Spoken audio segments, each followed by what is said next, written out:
Hello and welcome to Movies That Move Me. I'm your host Elijah Winfrey, and today we are doing a triple feature. That's right, not one, not two, but three movies I'm going to try to talk about here in about 10 minutes time. So let's get right into it here, and hopefully you're doing well, by the way.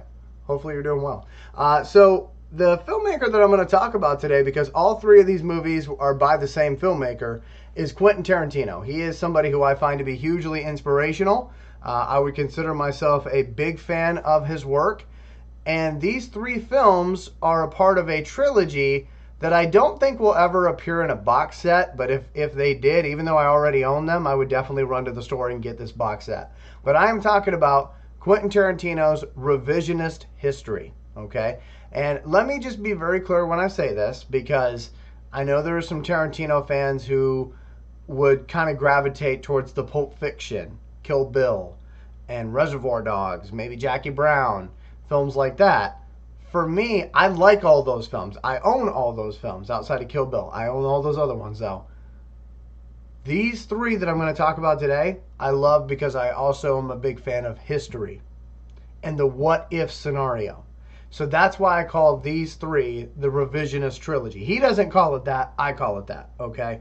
But let's get into it. So I am talking about these movies not in the order in which they were released, but in the order in which the stories in the films happen, okay, throughout our history. So first up, let's talk about Django Unchained.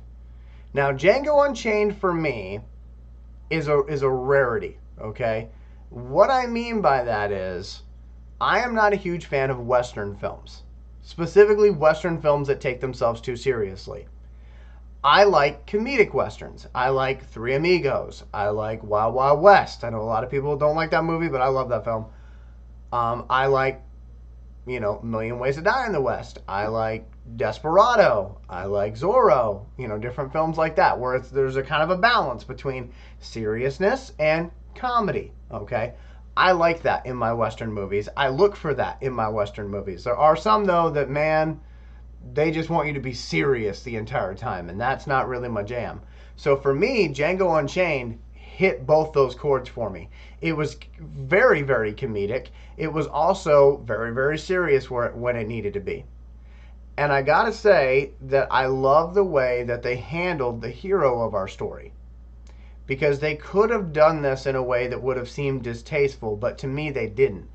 Jamie Foxx, you're rooting for him from the first moment he's on the screen, and you should be rooting for him in this film.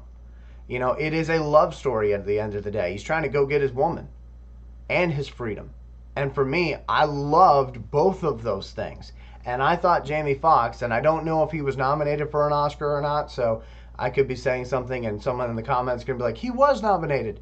But if he wasn't nominated, he should have been. And if he was nominated, he should have won the damn thing because of the performance he put down on film in Django Unchained. I love what he did. Samuel L. Jackson, I love what he did too.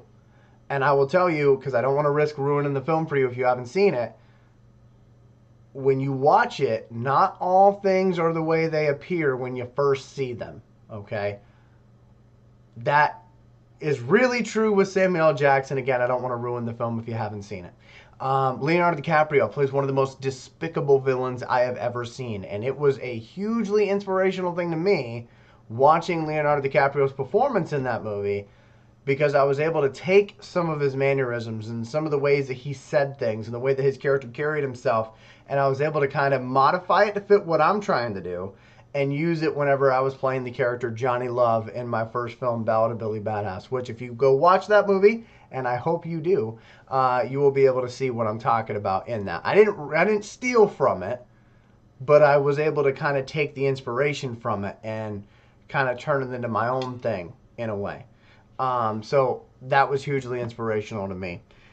And obviously I already talked about the balance of the comedy and the seriousness, but for me, Django Unchained, it is a movie that I rewatch at least 4 or 5 times a year. At least. Inglourious Basterds, I watch that one a little bit less, but I do enjoy it each time I watch it. I think Brad Pitt and the entire cast of the Inglourious Basterds are great to watch in the film. There is some reading that that you have to do in this film because there is a different language. I can't remember exactly which language it is. I want to say German, but I don't want to get it wrong.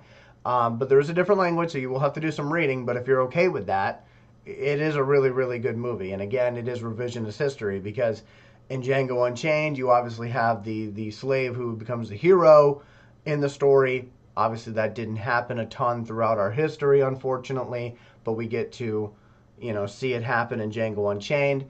And then obviously with Inglourious Bastards, they kill Hitler. That shouldn't be a surprise to you anymore, especially since I just ruined it. But they kill Hitler at the end of the film. The third film in this revisionist trilogy, Once Upon a Time in Hollywood. Now, I will probably do a separate video entirely about Once Upon a Time in Hollywood at some point because it is my all-time favorite Quentin Tarantino film. And I'll be very curious to see what he does for his 10th film. I know I've heard about, what it's going to be about, so maybe that one will be my favorite, but as of right now as I sit here, okay, of the movies he's released, Once Upon a Time in Hollywood is my absolute favorite. And the reason why is because to me, it's different from all his other stuff. It has similar tones, similar vibes in some places, but overall, it's a fairy tale film. And I don't know if anyone's ever really thought about that, but Once Upon a Time in Hollywood, it's right there in the title. It's a fairy tale film. And I remember that being the thought I had when I first saw the film in the theater. At the end of the movie, I went, wow, I can't believe I missed that. Like, it was right there in the title that this was going to be kind of a fairy tale. And I love how in that film, he immerses us in the summer of 69. And even though I obviously never lived in 1969, I kind of felt like I was there for a few days. And I really identified with the story of Leonardo DiCaprio and Brad Pitt and what they were going through, as far as being actors. Obviously, Cliff Booth, a stunt double, and Rick Dalton being an actor that was kind of past his prime, but still trying to hang on to that feeling of I am a artist and I can make art. I think we've all been there. If you're honest with yourself, we've all had those moments where we're like, hey, are we really an artist or are we just pretending to be one? And I loved how they handled that in this film. And there are just so many great performances. I know one person that was interviewing Quentin Tarantino one time, they took issue with how little Margot Robbie, Sharon Tate is in the film. But for me, I really looked at it like, yes, she's in there a little bit. But two things on that. Okay, number one, the media did not do this movie any favors because when it was first being talked about, as he was doing a movie about 1969 Hollywood, the way that it was being promoted was it was a Charles Manson movie. That's the way they promoted it, was that it was a Charles Manson movie. They should have never done that because it's really Charles Manson adjacent because Cliff Booth and Rick Dalton, Rick Dalton is the neighbor of Sharon Tate, and that's kind of where our main focus is. And Sharon Tate is a supporting character. She is not the main character. Although I will say everybody in the theater that I was in, we were all kind of like, we know what's coming because we know what happened in reality, so how are we going to feel good about this as we leave this theater? But for me, every time that Sharon Tate was on the screen, played by Margot Robbie, it just seemed like it was just light. Very, very light. And it was like this bright light, if you will. And I have not really taken a chance to go back and watch any Sharon Tate films, but it is something that I want to do. And a lot of that has to do with how she was portrayed in this movie. She was portrayed as just a wonderful, wonderful person. And again, that person who was like, why wasn't she in it more? Why didn't she have more lines? It's like, I feel like they missed the point completely, in my opinion. But for me, those three films, are hugely impactful for me as a writer and director because it shows me that I can take moments from our history. I can do the what if scenario, and I can do something that is meaningful, not just something to be like, oh, what if, and just have fun with it. Like, I can do something meaningful that touches people on a personal level. So those are my three for you. Again, you've got Django Unchained, you've got Inglourious Bastards, you've got Once Upon a Time in Hollywood. And until we talk again, be good to yourself, be good to others. I'll see you real soon.